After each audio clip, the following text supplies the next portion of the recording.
Hi, I'm Trent Parado, Public Affairs Officer with NASA's Human Exploration and Operations Mission Directorate. I'd like to welcome you to the agency's Wallops Flight Facility in Virginia for today's news conference to discuss progress to date and some next steps in a number of spaceflight areas as we look forward to tomorrow's test launch of the Orbital Science Corporation's Antares rocket.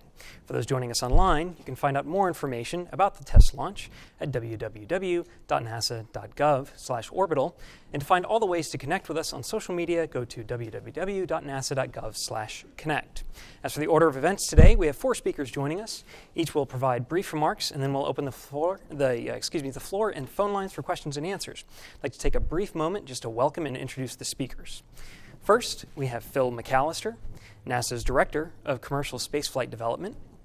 Next, Dale Nash, Executive Director of the Virginia Commercial Spaceflight Authority. Next, Frank Culbertson, Executive Vice President and General Manager of Orbital's Advanced Programs Group, and Bill Rebell, Director of NASA's Wallops Flight Facility. And with that, I'll hand off the discussion to Phil. Thanks, Trent. I'm very, very gratified to be here today. I remember when we first started this program over 6 years ago, there was no launch pad, no rocket, and then to see the launch pad and the rocket today in the sunshine, getting ready for its debut was very, very gratifying. And I want to congratulate Frank and the Orbital team for doing a great job, and the other partners as part of this organization. It was really a team effort, really a good partnership on the part of Orbital leading the way, as well as the Mid-Atlantic Regional Spaceport, the state of Virginia, the authority, Wallops, and NASA, all coming together to get another American space capability. And that's what's truly gratifying. A lot of people say that the American space program is in decline. Well, you only have to go just a couple miles down the road to see it on the rise, literally, on the pad. And I am very much looking forward to the day where we have regular cargo resupply runs to the International Space Station. Hopefully we'll see that very soon, so the space station can be fully outfitted and productive as a national lab. And just to conclude, I'd like to say that our accomplishments in space should not be limited by hardware. It should only be limited by our aspirations and our will. And this capability gives us the hardware and allows us to take the next step in our space exploration program. So that's another reason why I'm very excited for tomorrow. Regardless of whether it is a good day or a bad day or something in between, tomorrow, again, a real accomplishment. A lot of challenges that got worked through, but the commitment of the partners to work through that's real testament. So whatever happens, good job to get us to where we are today. That's it. Dale? Okay. Thanks, Phil. First of all, we are very pleased as the state of Virginia and the Virginia Commercial Spaceflight Authority, the owner and builder of the Mars pads here, in particular Mars Pad-0A. We're pleased to be on the NASA Orbital team, and very fortunate to have been selected. We've gone through a long, challenging process. I had about 5 or 6 slides, but somehow we hope it's the only snafu we have. They didn't make it onto it, but a good snapshot of the pad. Had groundbreaking in June of 2009. We really started to do construction in the spring of 2010. Hundreds of pylons put in. Built the pad up. It was taking pretty good shape. By the fall of 2010, most of the infrastructure was in. 2011, we had a pad. We were in the process from 2011 on through the end of 2011 through October of 2012 of putting all the subsystems in place, the liquid fuel farm, all the regulators, all the things that go with it, getting it tested out, hooked it up on turned it over to Orbital on October 1st. Shortly thereafter, hooked up the test vehicle. We went through a lot of systems tests and checkout. Didn't always get them right the first time, but each time we went through it, we learned more, we got better and better at it. We rode out Hurricane Sandy, and we had a very successful hot fire on the 22nd. The pad came through looking remarkably well, far better than I had expected. We were able to turn that around quick. We've got the very beautiful Antares rocket out there, and we're ready to go. And very pleased at the partnership with NASA and Orbital. Wallops in particular. It's an excellent partnership that I think has reached this major milestone, and we only expect to see it grow well beyond that. Thank you. Frank? Thank you very much, Dale, and good afternoon to everybody. On behalf of Mr. David Thompson and the entire Orbital team, I'd like to thank you for welcoming us here for this big event today. I also am happy to see so many people out to watch this. This is a big event for the Eastern Shore, for Wallops, and for everybody in the surrounding area, but I think also for the country, as I'll explain in a moment. We've been working on this rocket for over 6 years, and it was originally conceived to be a medium lift rocket to replace others that were being retired. And then when the COTS program came along, it was a perfect fit, and we were eventually selected to provide a COTS demonstration mission, and then shortly thereafter selected as one of the awardees on the Cargo Resupply Service, which we will be executing following the first 2 test and demonstration flights. That's a real honor for us as a company, and we understand how important that is to the country. The rocket itself, as you will see, is about 130 feet long. It's sitting on the pad out there now, ready to go. It will be fueled tomorrow during the countdown, and we'll lift off with approximately 750,000 pounds of thrust, weighing about 600,000 pounds. So it'll not race off the pad, but it will accelerate very quickly once it gets going. And it's going to be the biggest and loudest and brightest thing that's ever launched from Wallops, I believe. So it'll be visible up and down the coast. But that will be the first of many. We intend to continue launching out of here with the help of our partners on a regular basis. This test flight, of course, is a test flight. And I want to remind everybody that that first word is test. So if things don't go exactly as planned, we will learn what we need to learn, and we'll press on and continue to improve as we go forward. The second flight will be a demonstration flight all the way to the International Space Station with a load of cargo carried by the Cygnus spacecraft, which as we speak is in the fueling facility here at Wallops Island getting ready to go, and will be ready to be launched later this summer following the test flight. Once we have demonstrated with those 2 missions that our system works, we'll be authorized to proceed with the Cargo Resupply Service beginning this fall, and we will launch every 3 to 6 months, carrying approximately 2 tons of cargo each time to the International Space Station. And that's a pretty exciting challenge for us, but a demonstration of what the commercial industry can do to help maintain human spaceflight and maintain the International Space Station. And NASA is working with their industry partners very, very hard to make sure that we can move in that direction. We can do what we do best so that they can go do what they do best. I especially want to thank our partners in this. A lot of people, some of whom are in the room here, started us out several years ago and kept us going. We're on our 3rd program manager now. The others have moved on to other things. Mike Pinkston and his team have been working very hard to get ready.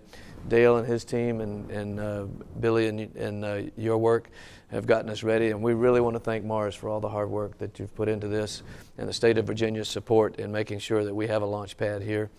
Now, of course, we wouldn't have this launch pad if we didn't have a place to put it, and Wallops Center, Space Flight Center, has provided us with that place, and we are tenants and customers here.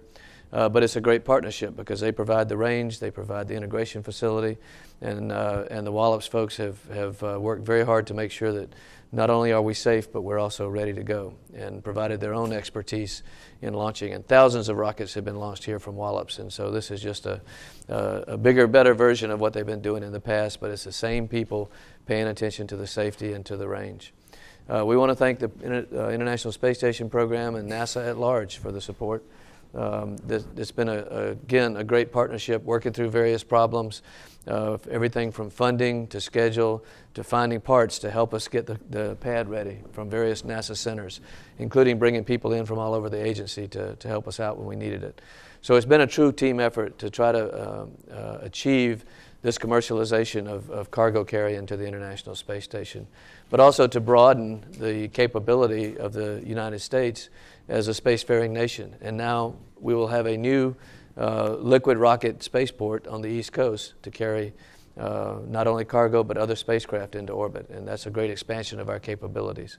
And one of the things that we wanted to achieve by setting up shop here at Wallops and launching from here. I've got a short video that when they're ready to show it, we can start rolling it. I'll narrate it and tell you a little bit about what you're seeing, if I can see it on here, I hope. And it'll give you a good illustration of what you're going to see tomorrow. This is computer generated, however, so it bears a little bit of resemblance to reality. And I'm sure it's on its way. While it's coming, I'll keep talking. I've had to do this before too, though my tap shoes are worn out. It's rolling? Okay. Oh, it is? How do I know what to say then? Just talk. Okay, well, we will launch off the pad and the engines will fire for approximately 4 minutes, and then we'll switch over to the second stage, a single solid booster that will carry us into orbit. The entire launch will take approximately 10 minutes, and we'll deliver the Cygnus simulator into orbit. On the demonstration flight, we'll actually carry the Cygnus spacecraft, and it will carry, as I said, on the first flight a little less than a ton of cargo, and on subsequent flights about 2 tons. Over the course of the next 3 to 5 days, the spacecraft will go through the rendezvous operations necessary to approach the International Space Station. On the demo flight, we go through several exercises to prove that we are safe and we can abort if necessary, and that we can safely approach the station at low speed and under control. Once we arrive at a point about 10 meters away from the station, the crew will grab us with the robotic arm and then attach us to the nadir port of Node 2. At that point, once everything is sealed and the leak checks have been completed, they'll open the hatch and unload the cargo and any other surprises we might throw in there for them, and spend a couple of days doing that. Then they'll load it with disposal cargo. Some people call that trash, but we prefer to call it disposal cargo, and then we will unberth from the station, be released from the robotic arm, and then go through a guided re-entry and burn up on re-entry over the Pacific so that everything is basically destroyed before it reaches the surface of the Earth. Is it still rolling? Still on animation is unloading cargo right now. Okay. That in itself, I think, will be a welcome addition to the station program's repertoire of taking clothing, tools, experiments, etc. to the crew. This in itself will be the beginnings of the capability of expanding the crew size on the International Space Station and continuing to grow the research program that it was designed to support. And our cargo spacecraft, as well as the others that are in service now, will provide them NASA with that capability to keep moving. We can. Are we re-entered now? Yes. Okay. Well, I hope you enjoyed the video. I just want to say in closing that we are extremely excited to be here as a part of this. This is will be a very important event in the history of orbital sciences. Everybody in the company has been paying attention to this, and a heck of a lot of us have been working on it for several years.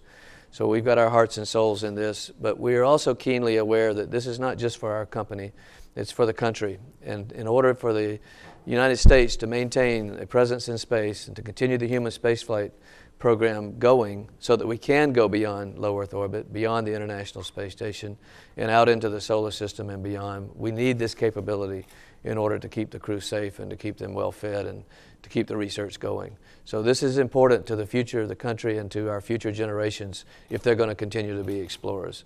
We are real honored to be a part of that. So thank you all very much. Okay, thanks. Bill? All right, very good. Well, good afternoon, and thanks everyone for coming. You couldn't have picked a better day, I think, to come to Wallops. I've been the site director here for about 3 years now. And while this upcoming event is certainly monumental to me, it's also a huge deal to all the men and women here at Wallops that have worked on it for the last 5 years or so. And so with that, I'd like to say congratulations to Orbital Sciences, to Dale Nash and the Mars team, and to everyone else that has had a hand in basically getting us to this point. This will be the largest rocket ever to launch from Wallops Island, so it's a big occasion. Thinking back on the history that has made Wallops what it is, I had lunch last week with the retirees group. They come in kind of on every couple of months, and we talk about what is going on or what isn't. In this case, I thank them for the legacy that they have built here. Wallops has been here 68 years, launched some 16,000 rockets. This one is no doubt by far going to be the largest thing to ever come off the island, and so we're certainly looking forward to that. And along with what they have done, I also need to thank the community here locally for the support that they have given us. Certainly all the area leaders, delegates, legislators, the support that you have given us makes all of this possible. And so with a focus on Antares, this also kind of reintroduces Wallops, I think, to the world. We've got a crew on a P-3 aircraft up in the north doing Operation Ice Bridge, which is collecting data on ice sheets up there in the north. They'll be doing a similar event in the south later this year. We've got another crew flying a mission called CARV up in Alaska, which is the Carbon Arctic Reservoirs Vulnerability Experiment. And then the Kwajalein Atoll, we've got a sounding rocket team out there prepping a couple of vehicles for flight out there that'll help us understand better how solar weather affects navigation and communication signals. The scientific balloon team has just completed its third super pressure balloon. They're getting that ready for a flight coming out of Sweden a little bit later this year. The NASA Global Hawks will be coming back here again this summer, again to study hurricane formation, obviously very important to us here on the Eastern Shore. And also, I think to point out in the September, late August timeframe, Virginia is going to support the launch of the LADEE mission. It would be the first planetary mission for Wallops. So we're going to the moon this year by way of Virginia. And then I could continue on, but I think the big deal here is Antares. And for those of you that have been out to the island and have seen the site there, you can kind of come up on it, especially as you're cresting the Causeway Bridge, and it stands out in the evening with the lights on it. It really shows. But I'd just like to wish these guys all the best tomorrow, and that I'll pass things back over to you, Trent. Great. Okay, let's go ahead and go to questions and answers. For those in the audience, if you just say your name and media affiliation, that'd be a help. Let's start with Dan Leone here in the front, and we'll get a microphone to you. Second, Dan.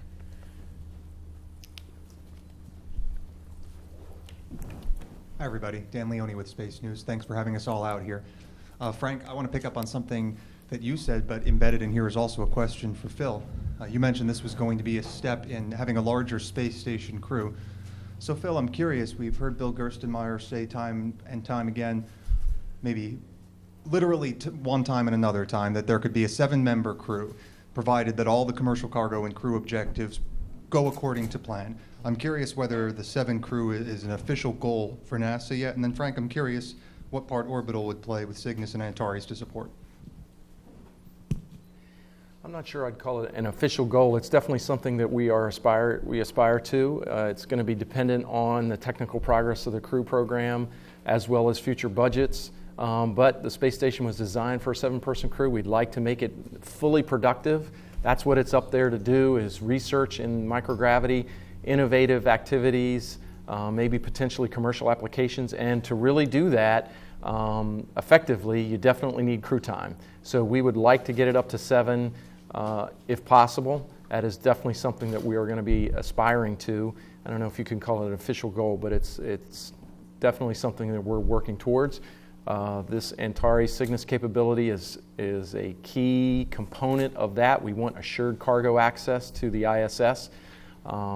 And then we're going to have to get crew capability up there as well. So there's a number of gates to get there, but yes, that's sort of the path that we would like to pursue. Yeah.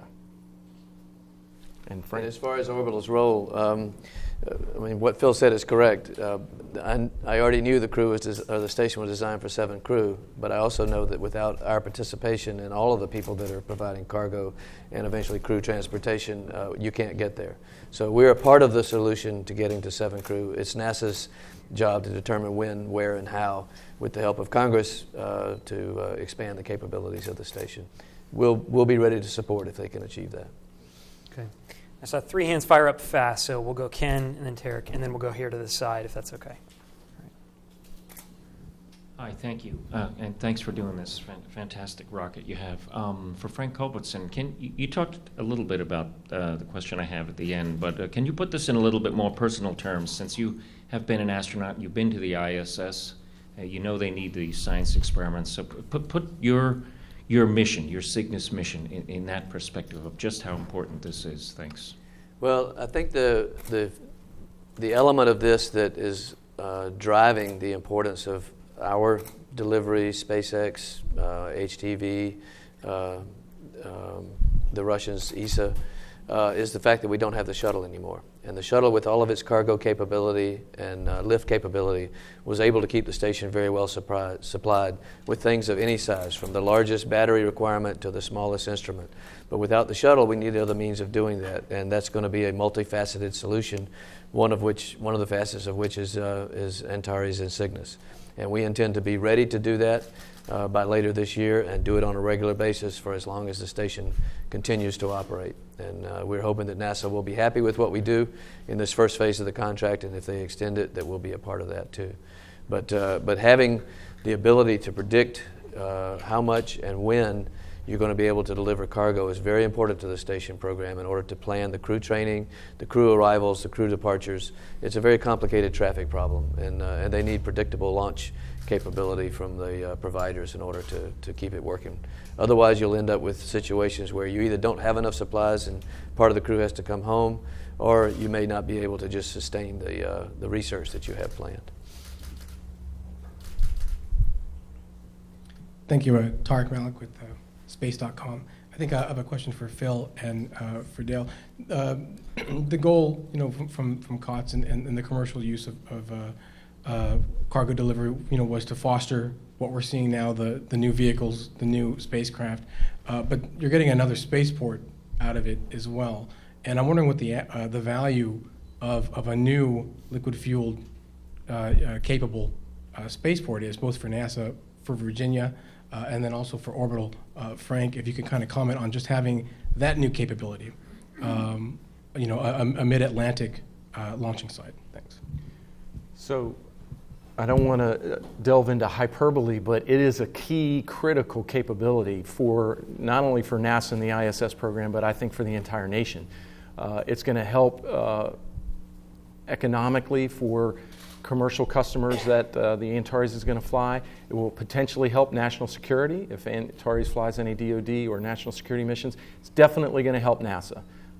As we've said many times, this is a key capability to keep our ISS resupplied and productive. I mean, that's the whole point of why we put ISS up there, is so that we could do these microgravity experiments. You need the cargo up there and the regular pace of new experiments up and down to really fully utilize that national lab. If you think about it, in a lab on Earth, you come in and you do tests all the time. So you're going to need a lot of equipment going up and down. So it is definitely a key resource. And I think, to harken back to one of the previous questions regarding shuttle, I think we saw after Columbia how tenuous our lifeline is, our toehold to low Earth orbit in the International Space Station is. That one tragic accident really made it really challenging for NASA to maintain that ISS during that very difficult period of time. We are in such a better situation today, and about to be even better with the debut of this new capability, a completely independent hardware, completely independent launch pad, provides what we call assured access, a significantly higher confidence level in our ability to deliver cargo to low Earth orbit in the International Space Station. So again, I don't want to use any hyperbole, but I don't know if it could be understated or overstated how important this program is to us. And we are very pleased to see how far it is. We are not there yet. As Frank mentioned, this is a test flight. And what I like to hear, not only from Frank but also from the NASA side, is our commitment. Since this is so important, we are going to see this through. We've gotten through a lot of challenges already. We've knocked down those challenges with the hard work of the Orbital Sciences team and the rest of their partners, and we're going to continue to do that.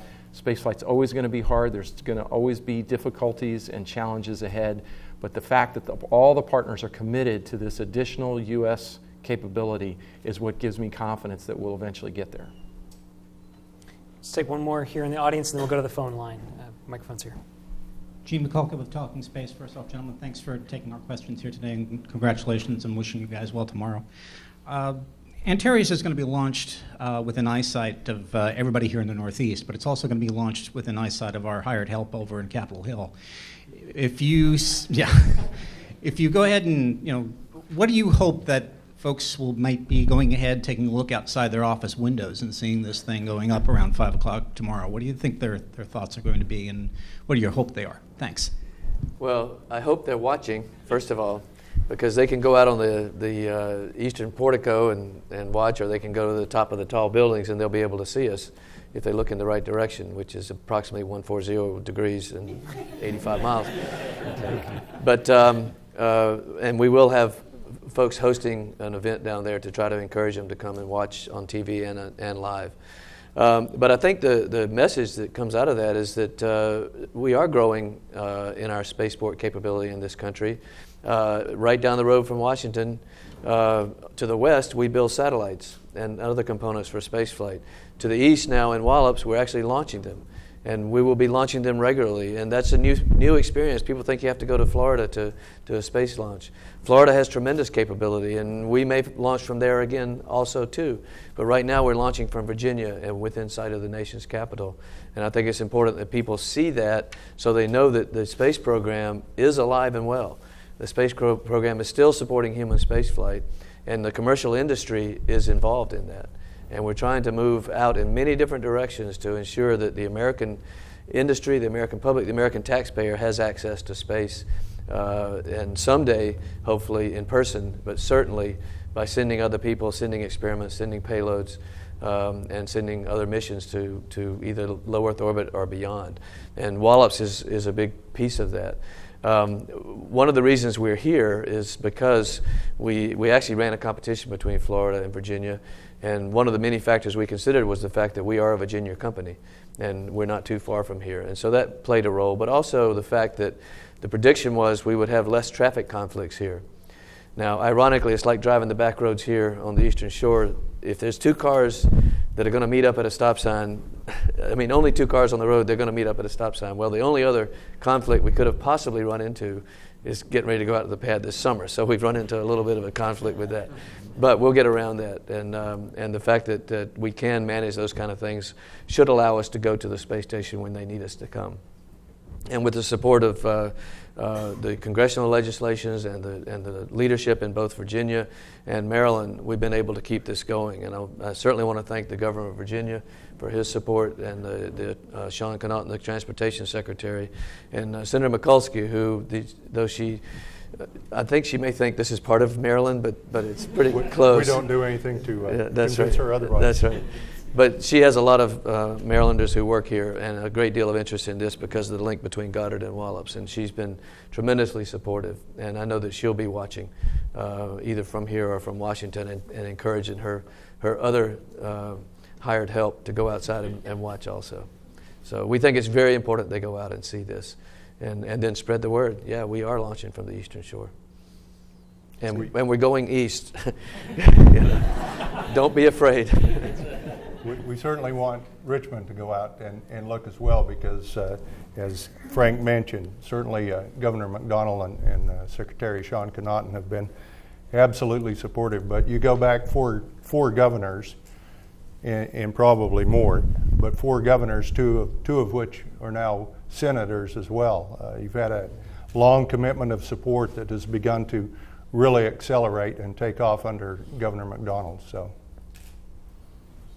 they ought to be proud of it and should go out and take a good look at it. That's good. Let's go to the phone line before we come back here at the auditorium. So let's go to Nick Taborek of Bloomberg. Go ahead, Nick.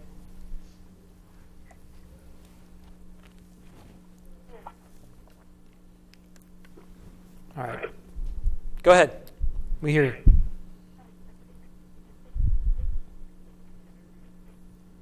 Okay. I'd tell you what, let's go ahead and take another question here in the auditorium as we start to queue that up right here in the second row, on the right side. Hi, Doug Money, TMC Satellite Spotlight. Your first door-to-door demo to ISS, you said that'll be a 3 to 5 day mission between launch and rendezvous, correct? Right. In the future, are you going to adopt like a 6-hour door-to-door like we have with Progress and Dragon for between by the time you launch to like a 6-hour-ish rendezvous, faster rendezvous window? That's a great objective. We're going to walk first, though, and make sure that we can do this right. And once we've done that a few times, and Frank tomorrow and Carl Waltz and their guys prove to me they can do this safely, then we'll start looking at faster opportunities so that we can get there right away.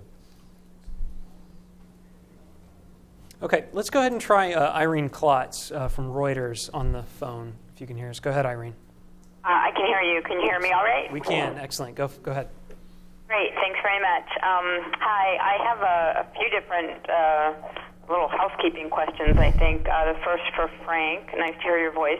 I wanted to know how long Cygnus can stay in orbit, the dummy craft that's flying. I've seen a week to a couple of months. And then also for the operational Cygnus spacecraft, what capability does that have to serve for hosted payloads and other possible commercial missions after separation from the ISS? Thanks for the question, Irene. It's nice to hear your voice, too. Brings back old memories. Shuttle mirror. But the Cygnus simulator actually can stay in orbit as long as it wants to. We won't have control of it once we separate. It'll probably be up there about 2 weeks, we believe, and then should burn up pretty thoroughly on reentry. It's designed to completely disintegrate. So it should be a safe situation once it has decayed in orbit. And its main purpose is to prove that we can launch a payload-sized object into space. It's got instrumentation on it to characterize the environment, such as acoustics, vibration, accelerations, and it'll give us a good feel for how the separation mechanics work and the separation of the fairing, because it also has cameras on board. The Cygnus spacecraft itself has a lot of capability. It's based on Orbital's legacy of GEO and LEO satellites. That GEO satellites are designed for up to 15 years of life. And we have a lot of those components as a part of the Cygnus spacecraft. A typical mission will be about 30 days, counting the rendezvous, the time on board the station, the time to deorbit. We could extend that to 60 or 90 at NASA's request. However, once we separate from the space station, the spacecraft itself, depending on its fuel load, could probably fly easily for another year in terms of what the components are certified for.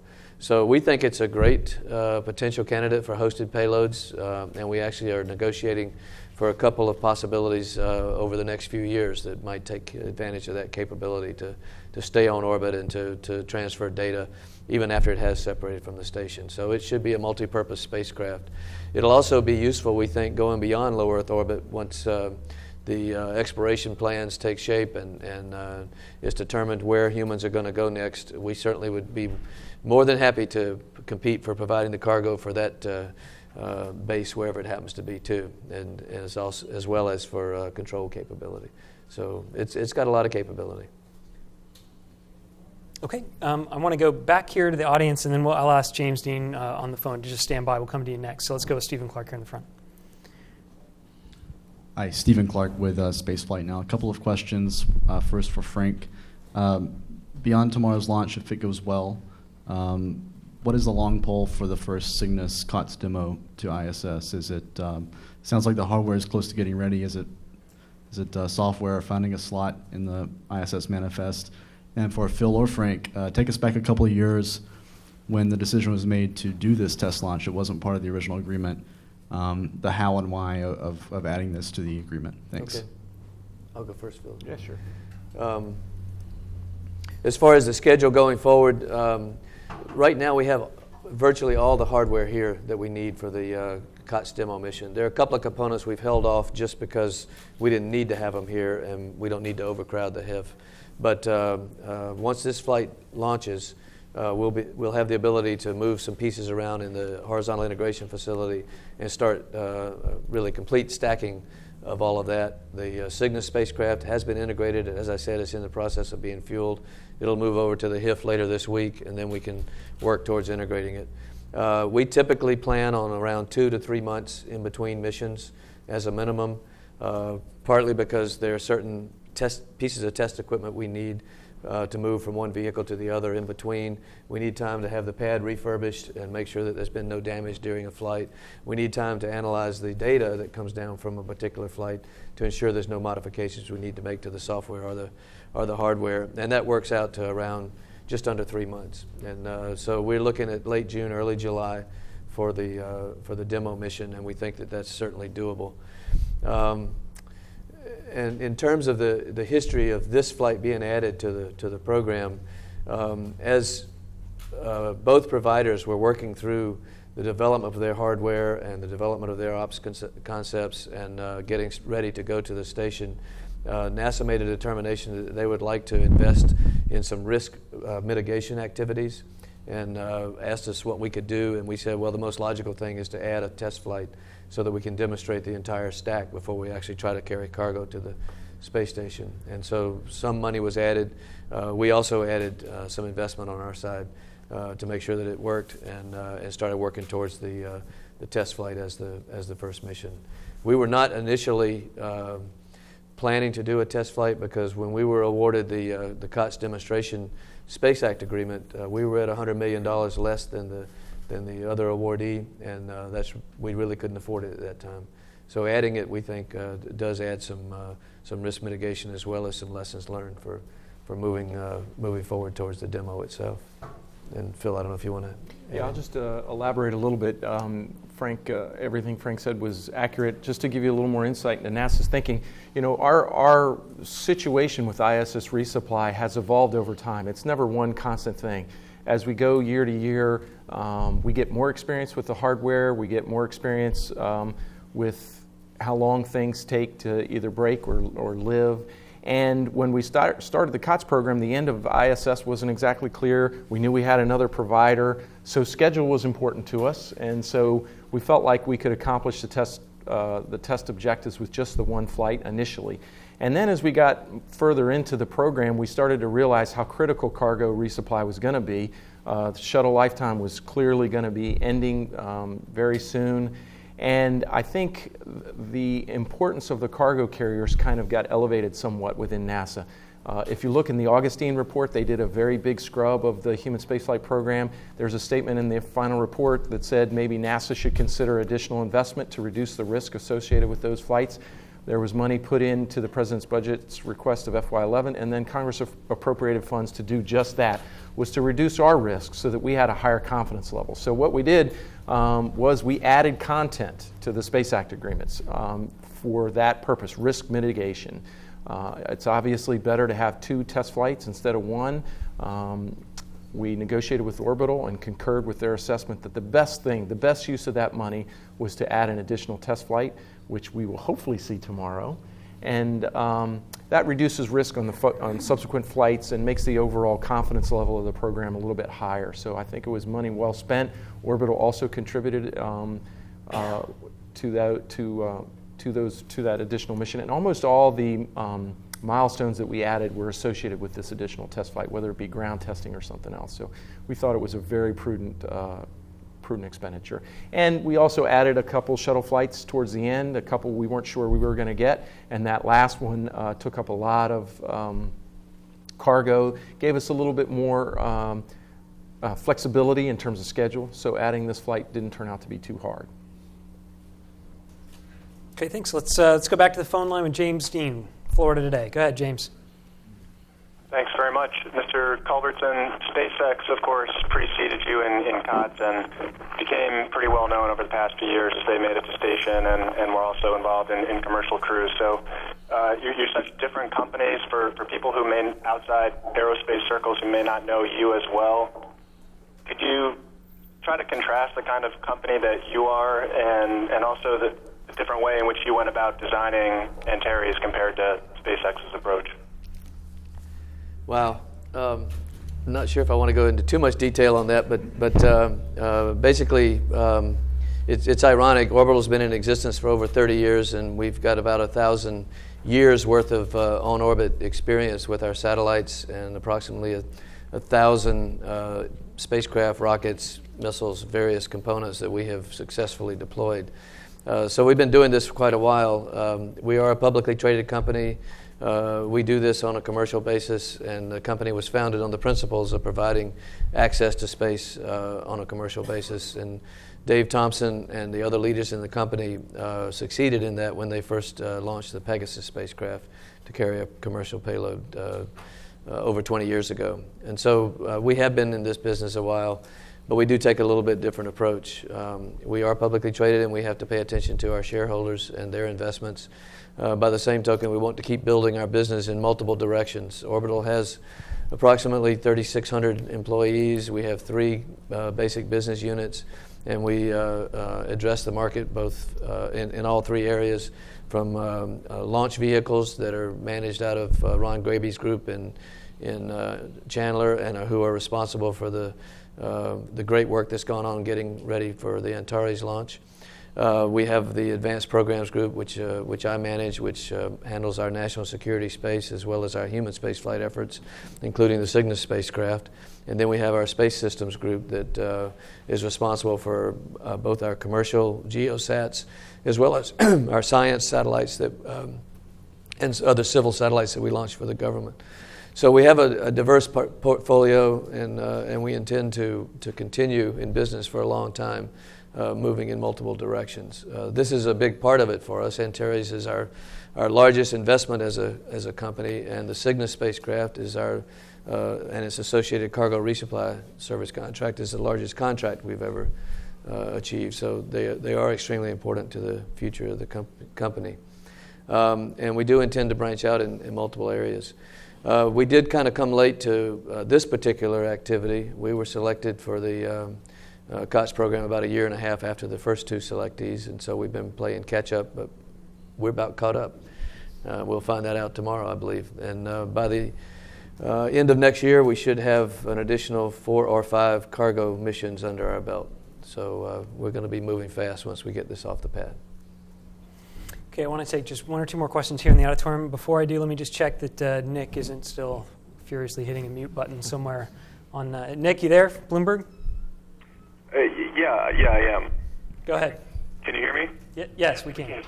Sorry, just real quick, these are pretty simple things. I just wanted to make sure that the terms of the supply contract are still the same as when they were announced. This is the $1.9 billion agreement to do 8 supply trips. Is that still accurate? That's correct. Mm-hmm. We'll do more if they want us to, but that's the current contract. 20 tons. Okay, let's go back to last 2 questions here in the auditorium, Tarek, and then we'll do 1 more. Get a microphone down. Yep, 1 and then 2. Thank you, Tarek Malik, the Space.com, and I think I just have 2 tiny little points. Just Frank, you mentioned it is the biggest investment for the company, and I was just wondering if you could kind of put a number on that or whatever you can share. And then for Bill, you did mention it's the biggest rocket to launch from Wallops. I'm just wondering what size crowd you're expecting at the visitor center and along the beaches here. Thanks. I don't know that we fully know what the size of the crowd will be. In fact, this is kind of a trial run, I think, for us. This one probably didn't get as much notification as maybe some of the future flights will. So we're playing this one by ear, but we're tied in pretty good with the community and the other folks around. So, we're hoping that we have enough spots lined up for everybody to get a good look. Several hundred million. And I want to echo something Bill said previously, and that's been the support of the community and the local, both law enforcement and government officials. They had to make a number of modifications to accommodate us.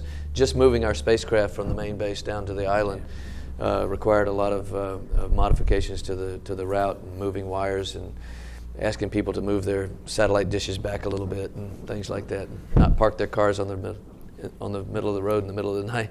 But it all went very well the other night, and the local community, I think, sees this as a positive. It's brought a lot of jobs, a lot of excitement, and as we are here, the team working and those of us that are visiting go to the local establishments, we get a lot of positive feedback and a lot of a sense of, we're doing something new and different here, and we'll try not to disturb the crabs and oysters too much, but I think it's a good thing for the community. Okay, let's take the last question here in the front. Give me a microphone right here. Jason Parr with Wired Magazine. First for Frank, then for Bill. To build on the comparison to SpaceX, could you talk a little bit about the fairly distinct difference between the rockets and the spacecraft themselves? SpaceX is obviously going all in-house, mostly in-house, and you have chosen to go sort of bridging the old space dynasties from the former Soviet Union and the United States and bringing a bunch of pieces together. If this continues to be successful, do you see Orbital doing more in-house building, following like what SpaceX, or are you going to continue to sort of bring in past suppliers and contractors around the world? Well, yes, SpaceX does talk about being vertically integrated. I don't know the exact percentage that they are, and they try very hard to do as much as they can in-house. I know that. You mean the difference in business cases more than the technical aspects of the rocket, I assume, right? Yeah. I mean, they got 9 engines, we got 2. Right. More from a perspective of... Yeah, I understand. And Orbital has always been a company that's brought in the best of what's available in the industry for all of its projects. And one of the things that we have to maintain as a skill in the company is managing multiple teammates, managing our subcontractors, managing our vendors, but also building teams where we can all work together. We've got a really good team on this one with Aerojet, Yuzhnoye, ATK, Thales Alenia on the spacecraft, and a number of others who bring their best and brightest to this problem. The hardware, yes, much of it is legacy hardware, proven in various ways, not proven in this specific application or in this flight duration. And that's why we're doing the test tomorrow to prove that it really does work. But sometimes it's more cost effective to bring in those kind of proven technologies at the beginning to get to the initial phase. And then as you go forward, you determine what do I need to do for the long term to either enhance that particular technology or to bring in something else to make it even better or more capable. And we will evaluate that as we go downstream. But for now, we think we've got the teams working very well together and working very hard for the same goal, which is to safely launch this rocket tomorrow and demonstrate that we can launch liquids here from Wallops and get to the station. Sort of the same comparison. Obviously, Kennedy is a much more famous and well-known space launch site. Do you see this as sort of Wallops, coming out party 60, 70 years after it came out onto the scene? And yeah. Well, it's definitely been a reintroduction. I mean, I think as a result of what has taken place here with Antares and the spaceport has kind of shed new light on Wallops and what it has done in the past. And to this point, it's mainly been a research location. But point of fact, I guess, was pointed out to me some time ago is that when the commercial marketplace started, we actually had some of the early versions coming out here with Conestoga and some of the in the early 90s. And so we've always been I guess interested in that, but it's not been something that had really taken hold up until now. And just to elaborate, I think what this shows you is there's no one way to do spaceflight development. There's no one way to do the hardware. Obviously, the two rockets are very different. They're both liquid first stages, but other than that, there's not a lot of similarity between them. There's no one business case. There's no one business approach. Multiple approaches, multiple strategies, philosophies can work. And I think one of the beauties of the COTS program and also in the Commercial Crew program is that we have this competitive environment where we can evaluate the diversity of these companies, and they're free to innovate in the ways that they, the way they can, which we've seen to be very, very effective, both from a cost standpoint and from a safety standpoint and from a performance standpoint. So that competition really provides an almost intangible benefit to the taxpayer, to NASA, and to the country. So that's something that's really on display here in this program. When you see the differences between our two partners, Orbital and SpaceX, we think we chose pretty well, because primarily what we look for is a committed partner, and we definitely got that with both of those. They were willing to work through the challenges, and yet they all had their own ways of getting up there to orbit. And I think that's a strength of the program, a strength of the approach that we are pursuing for this. Okay, on that note, we're going to have to end this briefing. Just a reminder, we have another briefing coming up at 3 p.m., just a few minutes from now. We'll hear again from NASA and Orbital representatives, as well as a weather briefing. So stay tuned for that on NASA TV. You can find out more information about the test launch at nasa.gov/orbital, and all the ways to follow along with it on social media at nasa.gov/connect. But for now, we'll close this, and thank you very much for joining us.